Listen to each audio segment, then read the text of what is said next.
Hello दोस्तों, नमस्कार। आज है तारीख 1 अगस्त 2022 और हम बात करने जा रहे हैं हिंदू के इंपॉर्टेंट एडिटोरियल एनालिसिस की। आसान भाषा में इसको समझने का प्रयास करेंगे दिव्य माइस टीम की तरफ से। मेरा नाम है आकाश राव। आगे बढ़ने से पहले चैनल को लाइक शेयर और सब्सक्राइब करना ना भूले, जिससे क्वालिटी कंटेंट हम आप तक लाते रहें। दोस्तों, आज पहले आर्टिकल जिसकी बात करने जा रहे हैं, एन अलार्मिंग फॉल। बेसिकली ये जो पूरा आर्टिकल है, जो अभी पार्लियामेंट्री स्टैंडर्ड्स है उसमें देखी जा रही, काफी गिरावट हो रही है, काफी अवरोध पैदा हो जा रहे हैं और जो पार्लियामेंट है वो बेसिकली एक अरीना ऑफ प्रोटेस्ट जैसे बनकर रह जा रहा है। काफी ज्यादा अवरोध हो रहे हैं, ये काफी नॉर्म हो जा रहा है पब्लिसिटी के लिए, कभी मुद्दों को सार्वजनिक करने के लिए।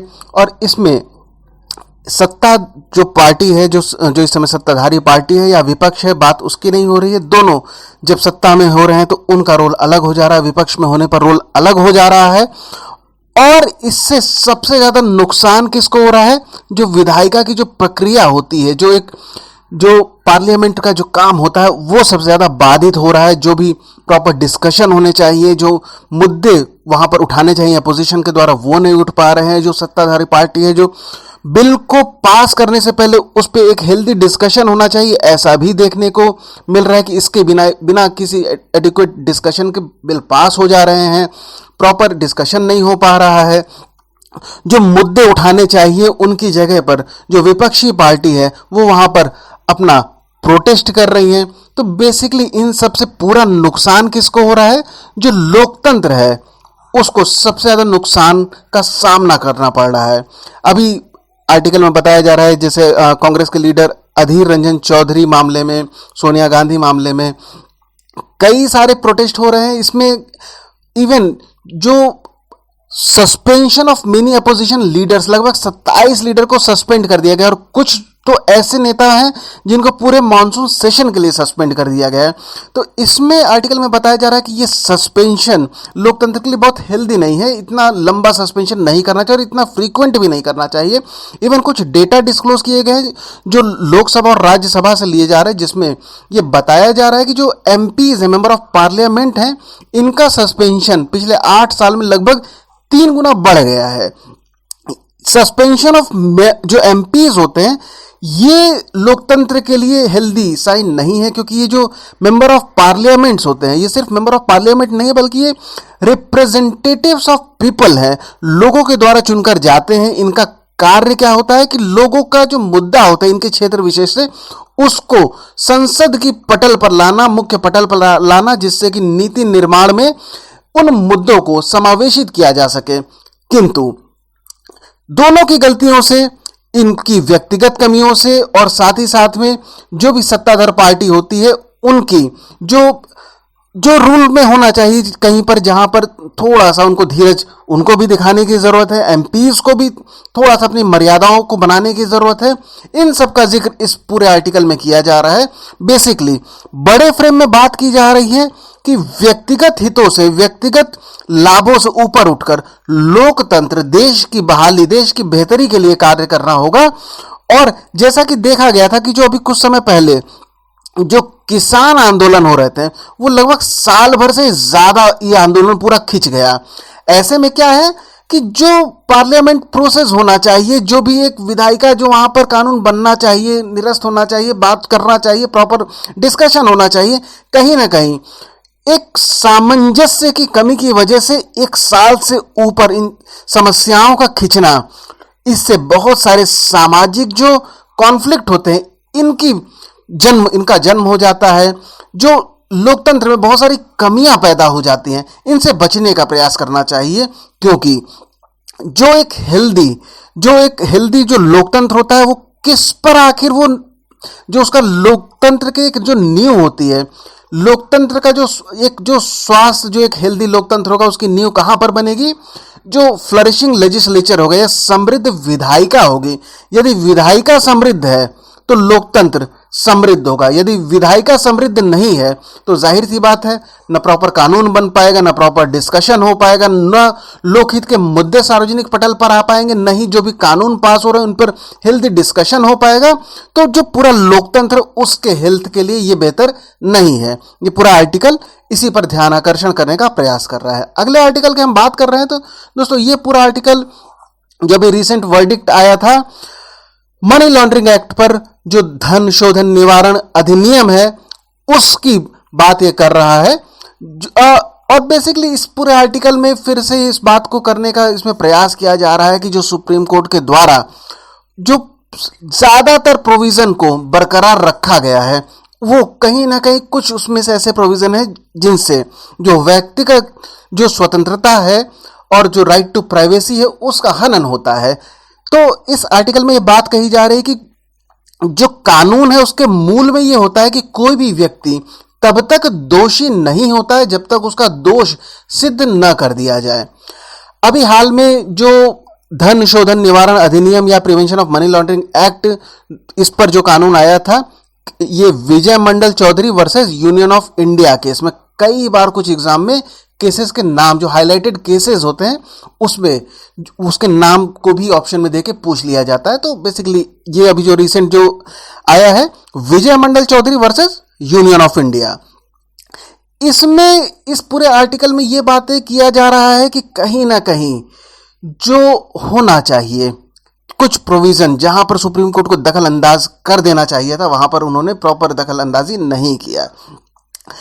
इसमें मनी लॉन्ड्रिंग को समझाने का प्रयास इस तरीके से किया जा रहा है कि ऐसी जो भी प्रक्रियाएं होती हैं जिनसे जो क्रिमिनल एक्टिविटीज उनसे जो भी धन उगाही होती है उसको छुपाने का प्रयास जो गैर कानूनी तरीके से किया जाता है वो सब कुछ मनी लॉन्ड्रिंग के अंतर्गत आ जाता है।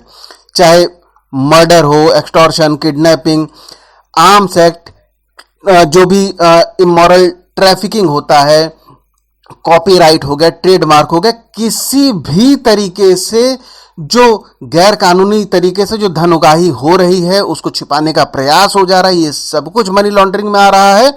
आगे आर्टिकल में ये बात कही जा रही है, बेसिकली इसके सेक्शन 45 की बात कही जा रही है जहां पर जो मनी लॉन्ड्रिंग केसेस में जो व्यक्ति को जब गिरफ्तारी होती है तो उसको जो बेल मिलना होता है, बेल के लिए 2 कंडीशन मैंडेटरी कर दी जाती है। जब क्या लग जाता है, मनी लॉन्ड्रिंग केस जब हो जाता है तो उसमें बेल के लिए 2 कंडीशन होगी। पहला क्या होता है कि बेल से पहले जो प्रोसिक्यूटर होता है उसको एक सुनवाई के लिए वो अलाउ होता है, मतलब कि बेल से पहले एक सुनवाई होगी।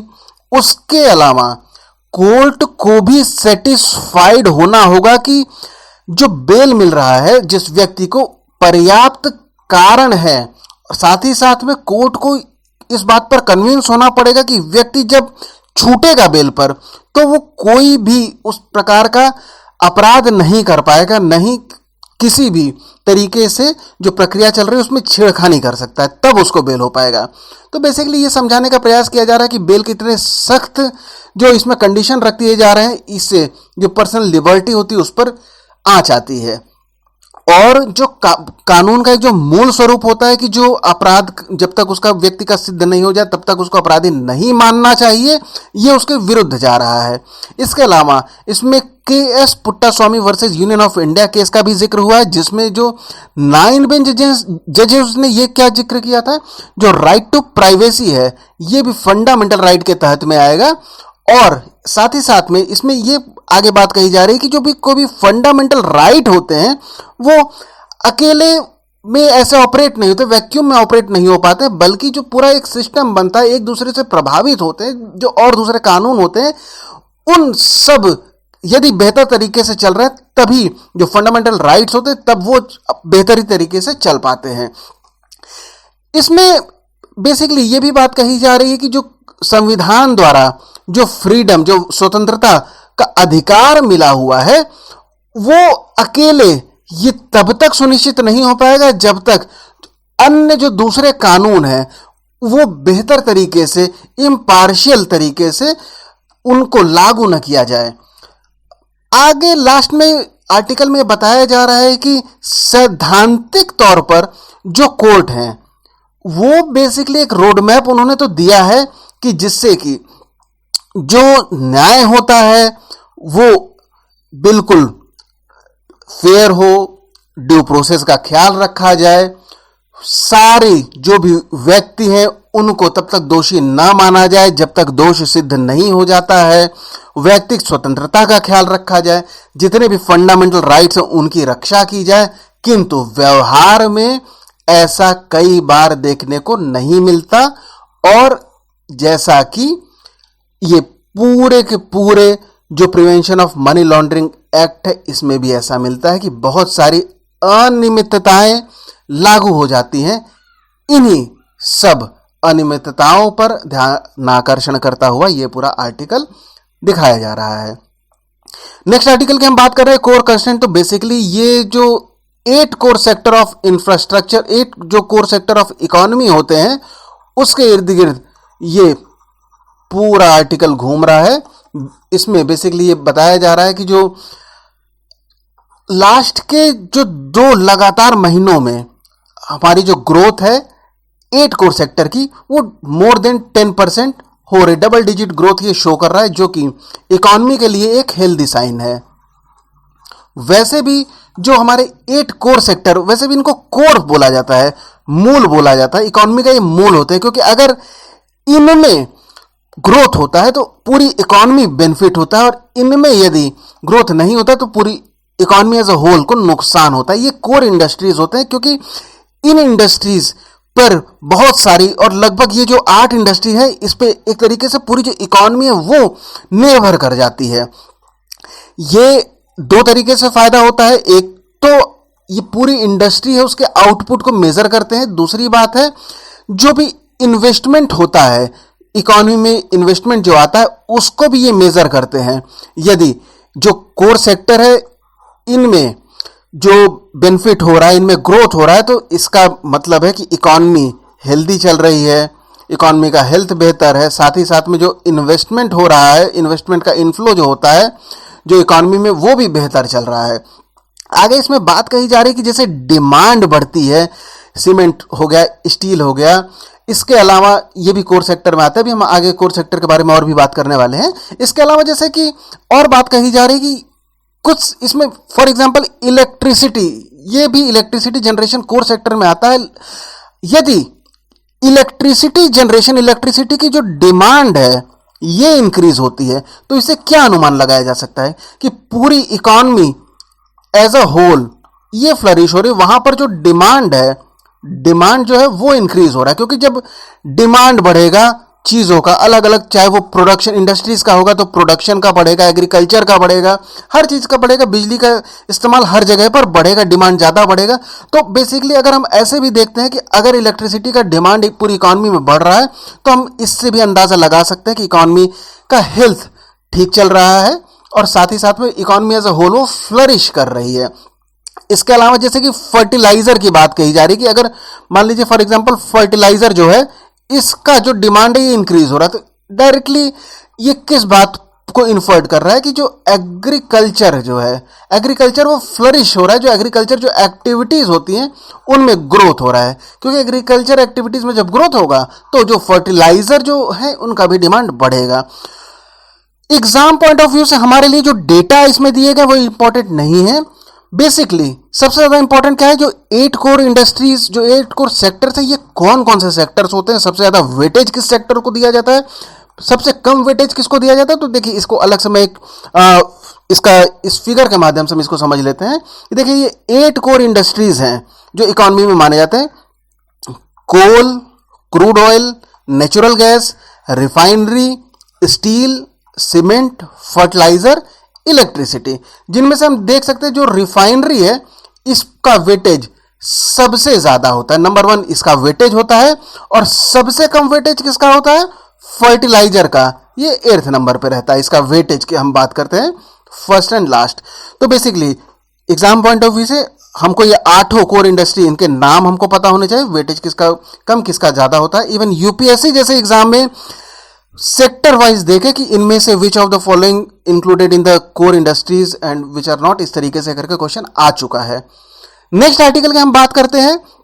अगला article, India's wheat waiver WTO demand is risk fraught. Basically ये जो पूरा आर्टिकल ये इर्द गिर्द घूम रहा है कि अभी जो भारत डिमांड उठा रहा है डब्ल्यूटीओ में कि एक परमानेंट सॉल्यूशन सीख हो जाए, किस पे, जो public stock holding PSH of food to protect India's food security PSH policy. इसके लिए है क्या ये चीज? तो जैसे कि भारत में हम बात करते हैं कि हम सरकार क्या करती है, सरकार किसानों से अनाज को प्रोक्योर कर लेती है, अनाज को खरीदती है। किस पर खरीदती है? MSP पर, मिनिमम सपोर्ट प्राइस पर अनाज को खरीद लेती है। उसको प्रॉपर जगहों पर उसका भंडारण किया जाता है, उसको इकट्ठा किया जाता है और फिर इन्हीं अनाजों को जो जरूरतमंद होते हैं, डिफरेंट डिफरेंट स्कीम्स में, अंत्योदय योजना और बहुत सारी स्कीम्स सरकार द्वारा चलाई जाती हैं, जहां पर जो अंडर प्रिविलेज्ड होते हैं, जो जरूरतमंद होते हैं, जो last man standing in the last row of, जो डेमोक्रेसी कहलाते हैं, जो अंतिम व्यक्ति तक जो अनाज की उपलब्धता है उसको सुनिश्चित कराने के लिए जो विभिन्न जो स्कीम द्वारा जो गवर्नमेंट जो अनाज को उन तक पहुंचाती है, उसको ये किया जाता है। तो बेसिकली भारत WTO में क्या डिमांड उठा रहा है? जो वर्ल्ड ट्रेड ऑर्गेनाइजेशन है उसमें ये भारत लगातार अपना डिमांड उठा रहा है कि एक परमानेंट सॉल्यूशन हमको दिया जाए, क्योंकि जो WTO है वो कहती है कि अगर कोई भी कंट्री अपने जो वहां पर फार्मर हैं उनको सब्सिडी देता है और वो सब्सिडी एक निश्चित रेंज से यदि ऊपर उठ जाता है तो और ऐसे अनाज जो मार्केट में, स्पेशली अगर इंटरनेशनल मार्केट में आते हैं, तो इसको क्या माना जाएगा? इसको माना जाएगा कि ये एक ट्रेड डिस्टॉर्टिंग सब्सिडी है। इससे जो व्यापार है उसको हानि हो रही, दूसरे कंट्रीज को नुकसान हो रहा है और ओवरऑल जो वर्ल्ड में जो फूड की जो प्राइसेस हैं वो इंपैक्ट हो जाएंगी। सिंपल सी बात है। डिमांड एंड सप्लाई की अगर बात करते हैं, कोई भी एक प्रोडक्ट है, यहां पर पर्टिकुलरली हम एग्रीकल्चरल प्रोडक्ट की बात करें, पर एक जनरल समझने के लिए मान लीजिए कोई सामान हमको खरीदना है, वही सेम सामान एक दुकान से हमको कम प्राइस में मिल रहा है, वही सेम सामान हमको ज्यादा प्राइस में दूसरा दुकान वाला दे रहा है, तो हम कम वाला ही लेंगे। और अगर लंबे समय तक यही काम चलता रहेगा तो over a longer period of time ये पूरी दुकान ही बंद हो जाएगी और फिर बाद में इस एक दुकान की मोनोपोली स्टैब्लिश हो सकती है। अपने तरीके से ये फिर दामों को बढ़ा और घटा सकता है, इससे पूरा ट्रेड डिस्टॉर्शन हो जाता है। यही बात WTO फूड जो एग्रीकल्चर जो प्रोडक्ट है उसके लिए ये ट्रेड डिस्टॉर्शन से बचाने के लिए बहुत सारे रेगुलेटरीज को अपनाता है।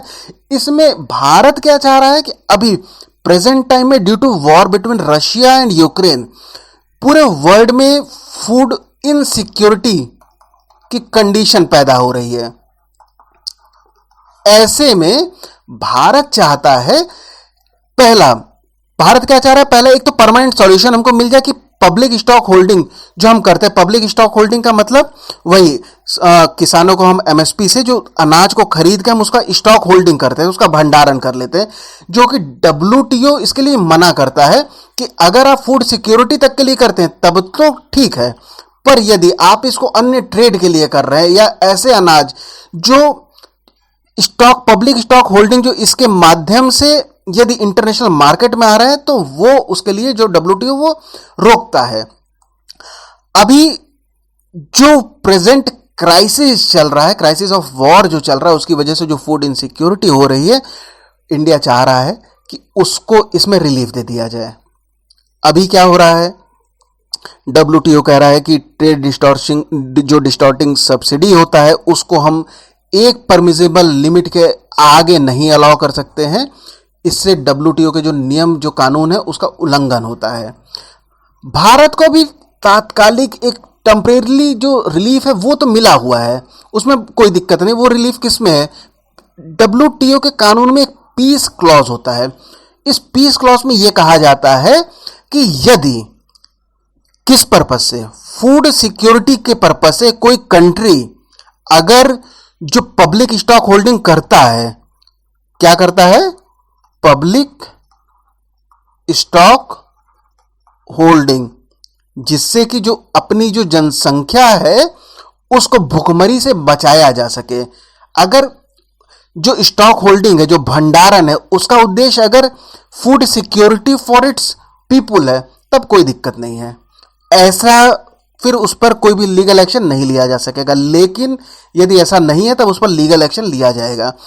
तो भारत कह रहा है कि हमारे यहाँ पे बहुत सारी विषमताएं हैं, हमको अपने जो अंडर प्रिविलेज्ड जो पॉपुलेशन है, बहुत बड़ी संख्या है, उनको हमको खाना खिलाना होता है। जो ग्लोबल हंगर इंडेक्स होता है उसमें भारत की पोजीशन बहुत पीछे आती है। दुनिया की सबसे बड़ी भूखी आबादी में हमारे देश का भी एक नाम आता है।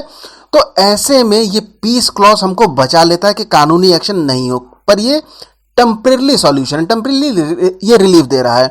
पर अब बात आ रही है, आर्टिकल में बेसिकली ये कहा जा रहा है कि भारत का जो मेन मुद्दा है वो सिर्फ इतना होना चाहिए कि जो ये व्हीट वेवर की जो बात कही जा रही है ये हमको नहीं करना चाहिए। हमको बेसिकली अपना जो पब्लिक स्टॉक होल्डिंग है इसी मुद्दे को हाईलाइट करना चाहिए, फूड सिक्योरिटी, ताकि हमारी बाधित ना हो पाए। पर अभी रिसेंट में क्या हो रहा है, भारत एक नई डिमांड कर रहा है।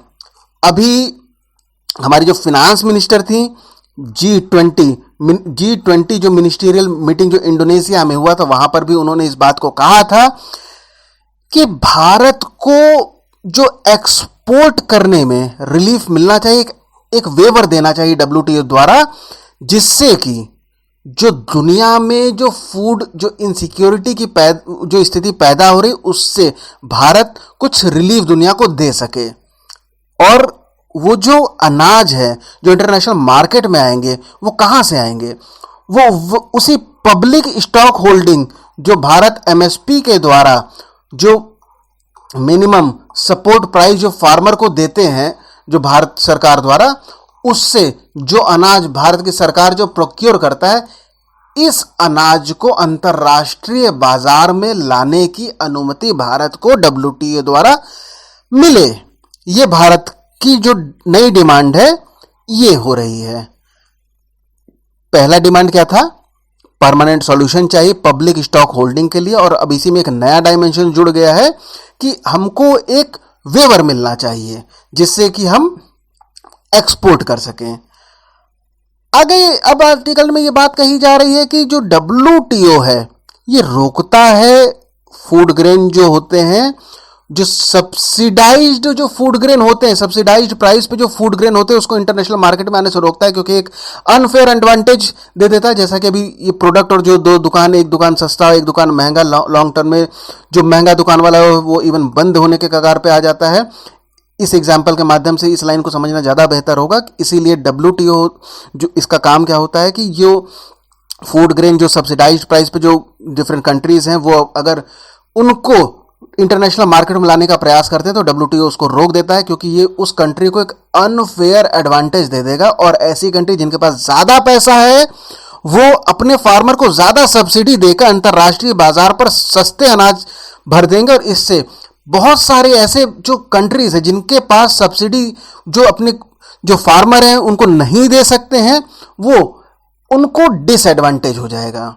आगे आर्टिकल में ये बात कही जा रही है कि according to the paragraph 4 of 2013 WTO decision, इसमें पब्लिक स्टॉक होल्डिंग की बात कही जा रही है। उसमें क्या कहा जा रहा है, उसमें सिंपल से ये बात कही जा रही है कि जो फूड सिक्योरिटी पर्पस से यदि जो होल्डिंग होती है, पब्लिक होल्डिंग होती है, तो उसमें कोई दिक्कत नहीं है, किंतु क्या सुनिश्चित करना होगा, सुनिश्चित यह करना होगा कि जो ट्रेड डिस्टॉर्शन हो रहा है वो नहीं होना चाहिए। जो भी दूसरी कंट्री है वो किसी भी तरीके से जो उनका निगेटिव उनको इंपैक्ट नहीं होना चाहिए। यही बात जिनेवा का मिनिस्ट्रियल फूड सिक्योरिटी डिक्लेरेशन, उसमें भी सेम बात यही कही जा रही है कि जो भी कंट्री है उनके पास यदि सरप्लस फूड स्टॉक है तो वो इंटरनेशनल मार्केट में उसको ला सकते हैं, किंतु किस बात का ध्यान रखना पड़ेगा कि जो वर्ल्ड ट्रेड ऑर्गेनाइजेशन के जो कानून है उसका उन देशों को पालन करना होगा। पर भारत क्या चाह रहा है, भारत कह रहा है कि भैया हमको इसमें आप टेम्परेरी वेवर दे दीजिए, हमको आप कानून के इसमें मत बांधिए। अभी क्या है, अंतर्राष्ट्रीय बाजार में जो हमारे सब्सिडाइज्ड जो फूड है जिसको हम MSP से दे के हम पब्लिक इसको होल्डिंग करते हैं, पब्लिक स्टॉक होल्डिंग करते हैं, इस फूड को इंटरनेशनल मार्केट में आप आने दीजिए। इससे जो वर्ल्ड जो इस समय फूड क्राइसिस से गुजर रहा है उससे बचने में काफी हद तक मदद मिलेगी। कुछ हिस्ट्री ऑफ वेवर की बात कही जा रही है, तो रिसेंट अगर हम बात करते हैं तो अभी हाल फिलहाल में जब कोविड-19 क्राइसिस हुआ था तब WTO ने ट्रिप्स जो एग्रीमेंट होता है उस पर बेसिकली जो इंटेलेक्चुअल जो प्रॉपर्टी राइट होता है, इस पर डब्ल्यूटीओ ने वेवर दिया था। पर इस बात को ध्यान देने की जरूरत है कि जो इंटेलेक्चुअल प्रॉपर्टी राइट पर जो वेवर मिला था, डब्ल्यूटीओ उस पर काफी सख्त था। इसने जो डब्ल्यूटीओ ने वेवर दिया था वो सिर्फ और सिर्फ वैक्सीन्स पर वेवर दिया था।